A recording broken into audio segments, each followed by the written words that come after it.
Hey y'all. Hi. So here's what's happening. Today is December 1st, and I told myself that I was going to try to not film, but edit, no, not edit, but post every day in December. The way that a lot of people do. I'm also on the train. I'm going to try to do it. I'm not going to stress out about it because I know that it might not be possible to hit every single day, but I'm going to try. I'm going to try in that way where you try, but you give yourself grace. And the thing is in the trying, and then you get as far as you can because you're trying to achieve it. So I'm trying, but today is December 1st and I don't have a video. I did film one. I filmed a really great video with Julia that you guys are going to love, but there's a ton of footage. And I'm assessing that it's going to take me less time to just put on my makeup with you and then edit this really quickly and get it up. That'll take me less time than the entire editing process of the other video. So I'm going to do that for today, and then I'm going to edit the other one and maybe get it up tomorrow, although it might have to be something else. This is how December is going to be. It's going to be you, me, chaos, and a lot of videos. And I think it'll be fun because when there's this chaos and these constraints, that's the kind of pressure that produces like a different kind of creative energy. So I'm excited. If this is your first time to my channel, welcome. I'm so glad you're here. I'm Hannah. I love beautiful things, but I'm not here trying to sell you anything. I'm here reminding you that you can love beauty and you can sometimes treat yourself, but do that while keeping a balance and keeping an eye on your financial health. And today I'm just going to be putting on the makeup that I would probably maybe be putting on anyway if I wasn't even filming. Let's go ahead and get into the meat of the video. So I say maybe that I would be putting on if I wasn't filming because I actually have been putting a bit of makeup on lately, most days, not every day. I mean, I'm just here around the house, like doing my writing work. I've been doing a bunch of grant writing work lately. It's been like a huge push. That's part of why I didn't have a video ready for today. But I've been just struggling with like old acne, hormonal acne on my like jawline and chin. So, you know, that compels me to do a little bit of concealer more days than not, a little bit of color corrector, and then I usually throw on a little mascara, a little bit of soap in the brows, and then, you know, I end up kind of wearing a little bit of makeup most days. Today I'm going to go the extra mile, but I'm not going to do eye makeup. I'm going to do what I've really been doing a lot of the days when I'm not filming, which is to just put mascara on my lashes and then do like other things on my face that support that. And I've kind of been enjoying that little like splink splink birdie-eyed look with like quite cherry cheeks. And I'm going to try on one of the Dragon lipsticks. I know not all of you have seen it, but yesterday I posted a video unboxing this extraordinarily beautiful makeup, which was a total shock to me. I didn't know that ZC was sending it to me. And I was, when I filmed it, these engraved Dragon lipsticks just shocked me in their beauty so much that I couldn't bring myself to swatch them. And I still haven't. That was like a week and a half ago that I filmed that. I still haven't. But I'm going to try one. I decided which one, if I keep any of them, which one it's definitely going to be, and I'm going to put that one on my lips at the end of the video. All right, so the other thing I'm going to do is, I just realized it's one of these things where I have to talk and put makeup on because that's what the whole video is about. This isn't an introduction, Hannah. It's the meat of the video. I'm going to put on this Palace Identity Crane Praise makeup base, which is another thing from that ZC video. I've been trying it since I filmed that, and what I found in that overhead video to be true has held true, which is that it has a beautiful iridescent soap bubble finish when you pump it out, which I really love. But then when you apply it, it just becomes very, very watery. And I don't like that. I like for my primer to be like a beefy layer between my skincare and my makeup, because I like to feel like my skin is actually kind of being protected and the skincare is being locked in. And then the makeup is just like on top of that. Kind of like a base coat for nail polish that allows you to peel it off. I kind of like to think of my primer as that. And this feels more like a hybrid skincare, like a hybrid moisturizer primer type thing. It is definitely moisturizing. So if your main goal of priming is to get your skin to be kind of a little bit more juicy and a little bit softer because of moisture, then this will achieve that aim. But it doesn't really put on a beefy layer, and it doesn't really change like the finish of your skin very much. It's nice though. It's pretty nice. I have yet to decide whether I'm actually going to keep this. Y'all know that I'm not really on the train right now of keeping the primers that come to me in PR, because the VDL Lumilayer primer is my dream of dreams, and I have it, and I don't want to like keep extra stuff around that will compel me to skip over it. I would rather just use it. But that one it's been fun to test out. All right, going in with the skin. Color correcting. And I always feel like this is boring because I've done it so many times whenever I've done a casual get ready with me like this. And yet the requests to show you how I use color corrector never abate in the comments. And even the requests to show you how I kind of even out my skin tone without using foundation all over my skin, those never abate either. I can only assume it's because a lot of people watch the content in which I'm like reviewing makeup, but they don't watch the get ready with me. So they're not watching the videos in which I demonstrate these things. Some of you will have seen this 1,000 times, and for some of you, maybe this is the moment you've all been waiting for. Color correcting. So I primed. I'm going in with the Sephora Green, Bright Future Green color corrector. It's pretty potent. So I'm just putting like dots, and you know, you can build it if it doesn't color correct enough, but it's kind of hard to make your skin look less green than you've made it look without applying like more of another product. And my goal is to have just the bare minimum of the product that I need to feel my best and no more than that. Because when I feel like I have extra makeup on my skin, then I don't feel my best either. And so then it's kind of like defeated the purpose of applying makeup. So I'm going in thin layers and building. You can see the difference that already made. I don't look green there, but I also don't look red.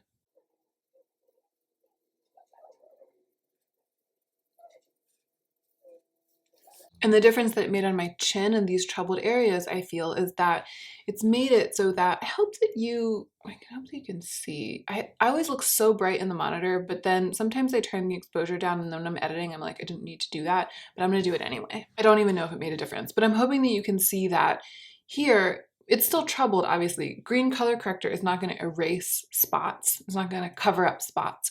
But what it does do is it tones down how alarming it sometimes looks. Toning down the color of the spots themselves a little bit, like it mitigates their redness a little bit, but to erase those, I really am gonna need to use a concealing product. What it really does is it takes away the redness in the skin around them. So then they just look like dots rather than it looking like this whole huge inflamed area. And to be honest, sometimes that's enough for me, especially if I'm just, you know, seeing people I know, hanging out, cooking, taking care of the baby, writing, which is me by myself. And I just want to feel like things are a little calmer than the way they were when I woke up. Just a green color corrector, it just helps calm it down. So no one's going to look here and be like, you're flawless, because it's not, there's flaws. But also it just looks a little bit more like a normal and palatable flawed face, rather than like a red inflamed, like that looks painful kind of situation. So sometimes just throw on color corrector and go. But today I'm gonna go the extra mile, and I'm gonna do what I've been doing since I filmed that video about duping the vibes for the makeup that is on my wish list. One of the items of makeup that's on my kind of curiosity wish list is the Rare Beauty Concealer. Mariah Leonard's been talking about how skin-like it is, how creamy it is. So I've been mixing together my Makeup Forever, which is very thin and skin-like, and also very pale on me, just a little bit of dots like that, because again, thin layers.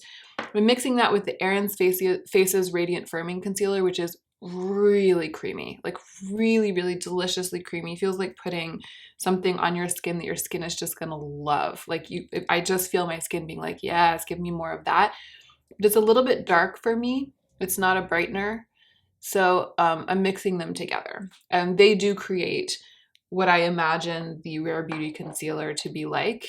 And I don't care if it is or isn't what it's like. It's what I imagine it to be like. And in that way, it sates my desire for that wish list item.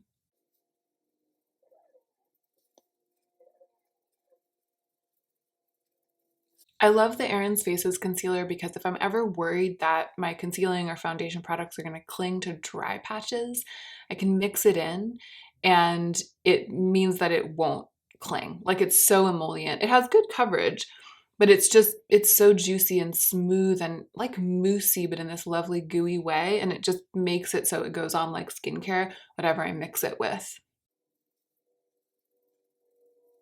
I just realized that my little mirrors aren't here. BRB.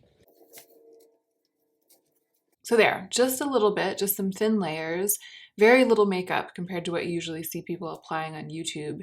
But it looks like my skin is very even and it's really worked into my skin, right? And I don't feel like I need to put other foundation stuff, even though I've got, like a little bit of blotchiness. Like my skin it's not a blank canvas, it's not a blank sheet, but I don't want it to be. I want it to look like my face. But I do have these spots outstanding. And I am going to spot conceal them just with a tiny brush and my NARS Soft Matte Complete Concealer.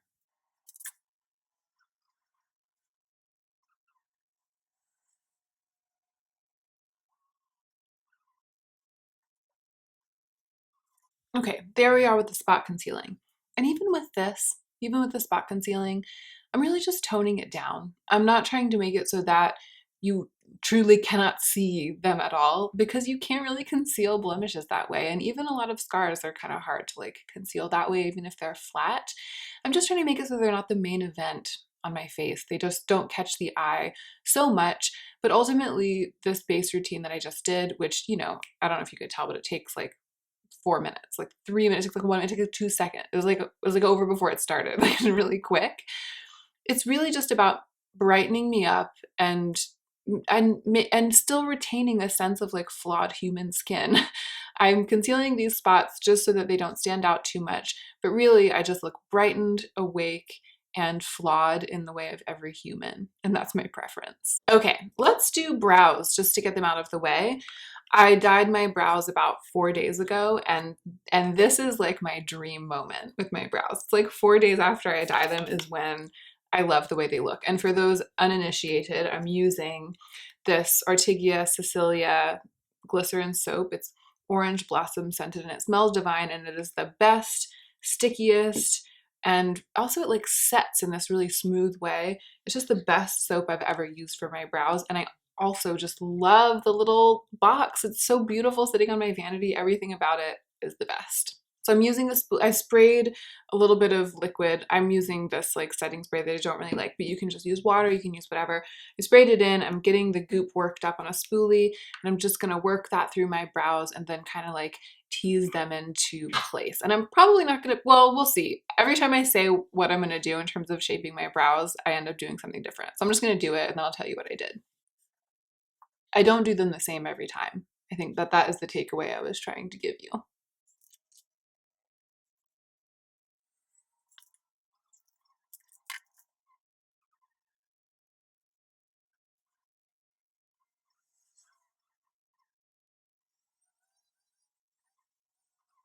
Okay, so I did laminate them, by which I mean I used this shaft of the spoolie to press them while the soap was in them, to press them flat against my skin so that they're like stuck down to my skin like brush strokes instead of being fluffy and three-dimensional from my skin. I don't always do that. Sometimes I just brush the soap in, but I kind of let them stay fluffy. And I kind of let them follow like the natural curve. It's like a natural arc. I didn't tease them into like a really slick, sharp, drawn on shape, which I sometimes do, but I feel like that works better if I'm doing an eye look, which I'm not today. And I also didn't brush them up dramatically, like straight up, like just a floof. I'll often do that as well. This is somewhere in between. From the front, like in the front, they're sort of up, and then as we get back towards the tail, they're a little bit more sculpted. And I'm not going to fill them in with anything because the hairs themselves are all quite dark right now. They're not perfectly even. There's a little bit of patchiness. If I were going to be like, I don't know, walking the red carpet, I might fill in those patches a little bit, but I'm not, so I'm not. Let's do what I've been enjoying doing with my eyes. My lips are feeling really dry though. I'm gonna put something on them. This is just the first thing that sprung to my hand. It's the Clarins Instant Light Natural Lip Perfecta. David, it's the Natural Lip Perfecta. Alexis. David. So I'm gonna put the lipstick on later. I needed a little something, you guys. I was getting crusty over here. So this is what I've been enjoying doing. Putting on, so this is a mascara that came to me in PR a long time ago, and I didn't try it for a long time because I wasn't into having a bunch of mascaras open at once. And I'm still not into that, and yet I do have a bunch of mascaras open at once. There were just several that I wanted to try out, and then what happens when you do that is you have a bunch open at once. So this one got open somewhere along the way. It's Benefit Roller Lash. It's okay, but I only like it. I only really like these spiky bristle mascaras when they're layered over a primer that really gives them body. And I only really like lash primer when I'm using it. I only really like a lash primer when I'm using it under a spiky bristle mascara, because I feel like the spiky bristles, the little spiky rubber bristles, really comb through the primer. These two together, this is the violet one by Milani. These two together I really love. I hear music outside. Anyway, I'm gonna put them on. I'm gonna put on the lash primer, and then I'm gonna put on roller lash on top of it, and you'll see it create these kind of like sheets of lashes, which is, and they're also like very groomed looking instead of being sort of fluffy all over the place. And I like that for this look where there's a bare lid.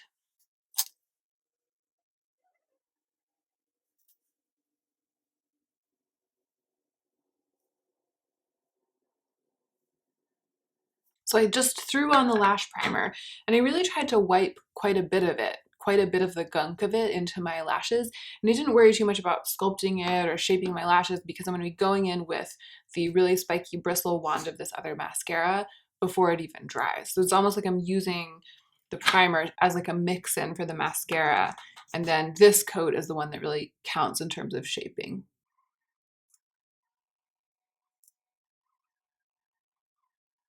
Yes, look at the length and curl we're getting here. I feel like what it gives me is the look that I would be getting with roller lash if I had thicker natural lashes, thicker and longer natural lashes. So I'm going to go back over one more time just to thicken up the coat, and also to get any little bits of white, or I guess it's like pale purple, that are still showing through from the primer. Because so far I wasn't really worried about covering that up. I was just worried about getting the length and volume built in really quickly while the primer was still setting.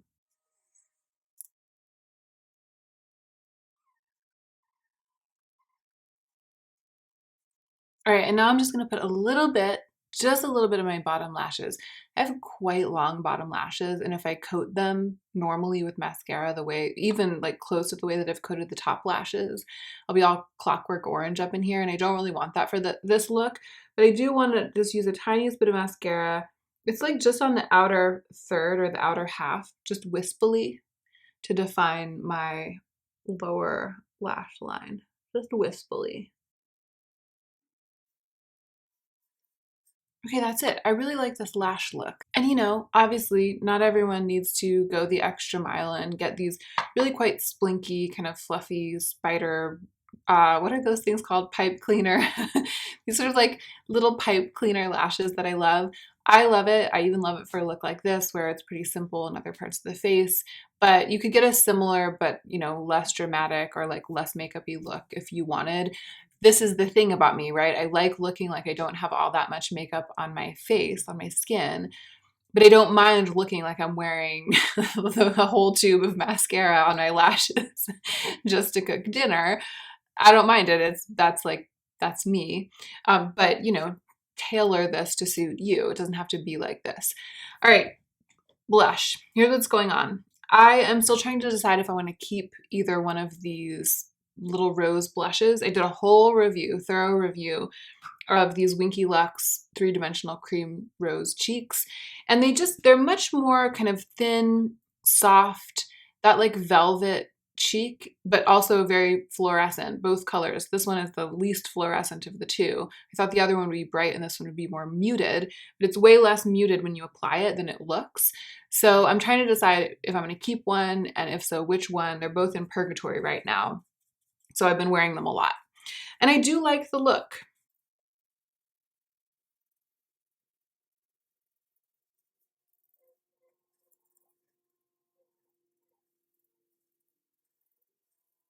Sorry, the camera cut off while I was applying my blush. I'm sorry if you didn't get to see the whole thing. But you know, as usual, I applied more than I needed to. And now I'm going to go in and sort of soften the edges with this, which is the brush I used for those concealers and color correctors, and make it look a little bit more natural. And I like that because I like to look like my face is flushed and not just like one spot. I feel like it is more natural, but you know, when you apply blush all over like that, it can get a little bit intense. I feel like that looks like a strong look, but it doesn't look like a strong makeup-y blush look. You know what I mean? It looks strong and natural. And I'm adding a little bit more just for the camera. But I like this. I like this light eye, strong cheek. I think that in the era of like YouTube beauty gurus and like cut creases and smoky eyes, we've sort of started to think of blush as like the last step or the afterthought or something that you'll often just go light on, but then if you've got strong eyes, you can afford to go heavy on your blush. Kind of like we think of it as just being a subset of other makeup, or, you know, it's always best supporting actress. But I like a really strong blush look, and I like it when blush is the main event. And I think that part of the reason I like it is because it's something that occurs naturally, right? Like when a little kid is like running around playing outdoor soccer with obviously no makeup on, right?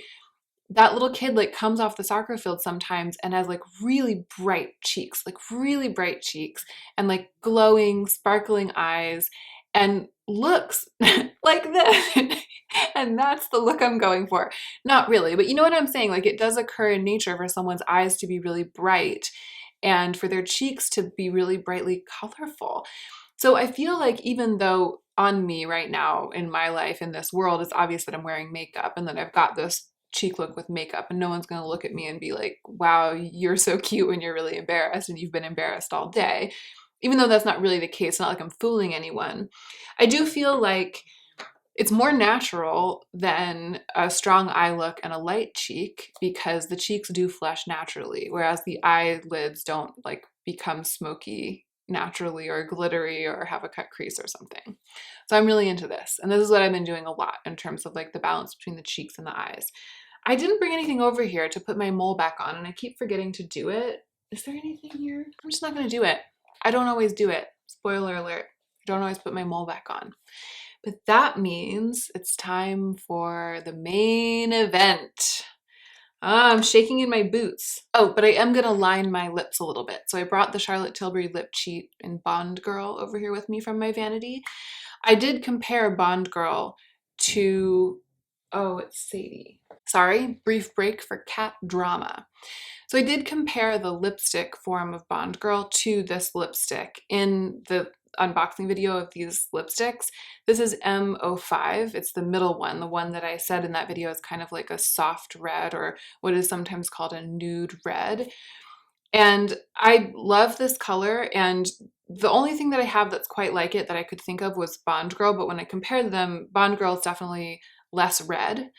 And so that, it kind of excited me the most. The other two, the really brilliant, bright, kind of orangey one obviously really excites me, but I just imagine I'll be wearing Lisa Eldridge Velvet Dragon every time I want something like that. And then the other one's more cool tone, and that's not really my jam for reds. So this is the candidate for me keeping it, and it's the one that I'm gonna try. But I'm gonna line my lips with Bond Girl because I know that it's kind of close, if not, you know, just a little bit less red, a little bit deeper. I think it's a good lip liner pairing.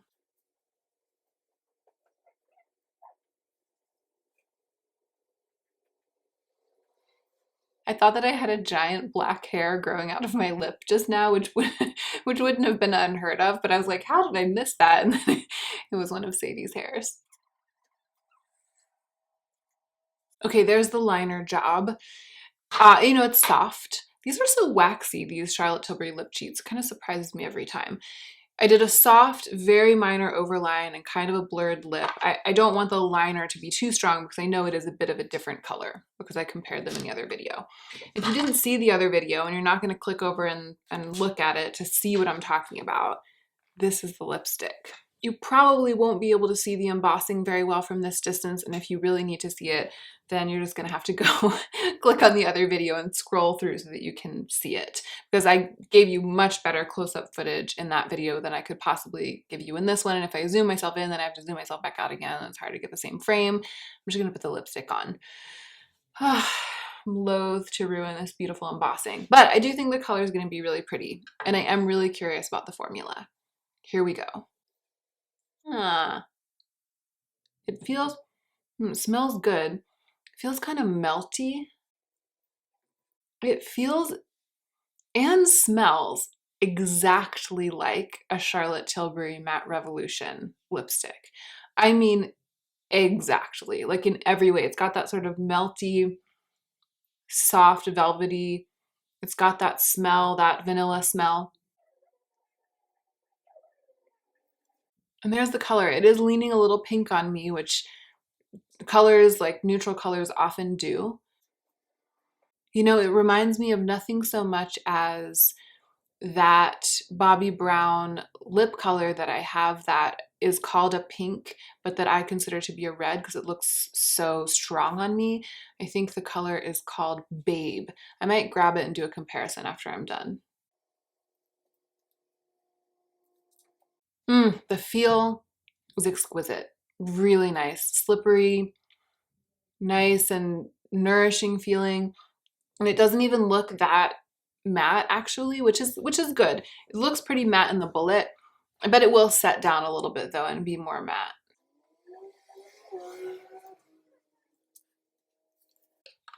It's a pretty color. Okay, so far, very impressive and luxurious feeling.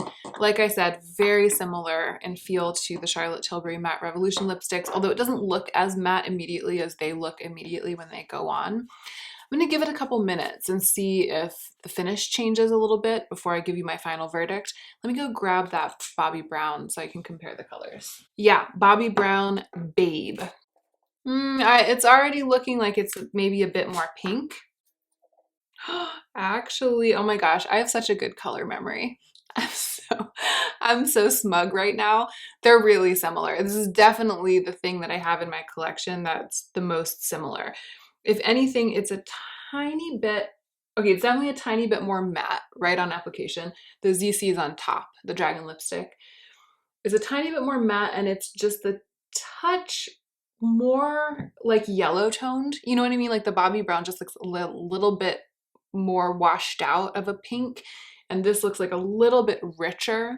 Again, the ZC is right, it's on this side, and the Bobbi Brown's on this side. It's a little bit richer, almost like it's got that slight coral, just a slight depth, but really it just looks like a little bit more color pigment is in it. But they're really similar. And that's good because I really love this Bobbi Brown color. I love the effect of like a soft pink that kind of looks like a red or wears like a red nude on me because it's deep enough or because of its tones. It's like red at first glance, gives the effect of a red, but it's not actually a red. I like that. So it bodes well for this lipstick. I'm gonna blot it a little bit. I'm actually gonna blot it with the paper. Okay, so just ever so slightly blotted, and we've gotten a much, much more matte look. And I have a feeling that that's kind of what this would set down to be, but I don't think it's ever gonna feel matte. It's gonna retain that slippiness, kind of like a slightly less silicone-y version of the Charlotte Tilbury. Impressive. I'm glad that there's one of these that I feel like is quite wearable for me and that I might end up reaching for again and again, because wouldn't it be fun to like really use something this ornate, like really use it up, like muck it up and be like, this is my lippy, and I'm like throwing it in my purse, throwing it in my tote. Wouldn't that be fun? It's also not a bad combination, I feel, with the cheeks, even though I grabbed this cheek for its own reason and I grabbed this lip for its own reason, and I didn't really premeditate the way that they would look together. But I feel like it's all come together pretty well. And that is it. This is exactly the kind of makeup look that I've been wearing lately on almost every day that I'm not on camera, and on some days when I am on camera, and on many days it's like a gloss or even sometimes a balm, although I have been throwing on a lipstick because I love my lip products and I'm just trying to remember to indulge in what I own that I love as much as possible lately, even though I'm not going home for Christmas, and even though it's a pandemic, and even though I'm not even leaving the house, you know, like even though this year is not what we thought it would be, I'm just trying to remind myself to still wear the lipstick that I love and enjoy it because it's right here. It's not going anywhere, so I might as well. So I have been doing that, but I've also been, you know, doing this with like a strong cheek and a light eye and a light lip as well, and it works well for that as well. I hope that you enjoyed this video. I'm gonna go wear this makeup look while I edit it, and of course if anything changes I'll let you know, especially to do with the lipstick. I feel like that's kind of the wild card here. But I hope you enjoyed spending this time with me. Excuse me while I kind of like scrabble and scram to get caught up with the beginning of December, and wish me luck with my goal of posting most days. I really want to spend this month that way. I want to spend it with you, especially because things haven't gone the way that we thought that they would. So yeah, stay tuned. Make sure that you are subscribed and the notification bell is rung and stuff so that we can get through this month together. And don't forget to take extra good care of yourself today so that you can be the most effective version of yourself as you do your work in the world.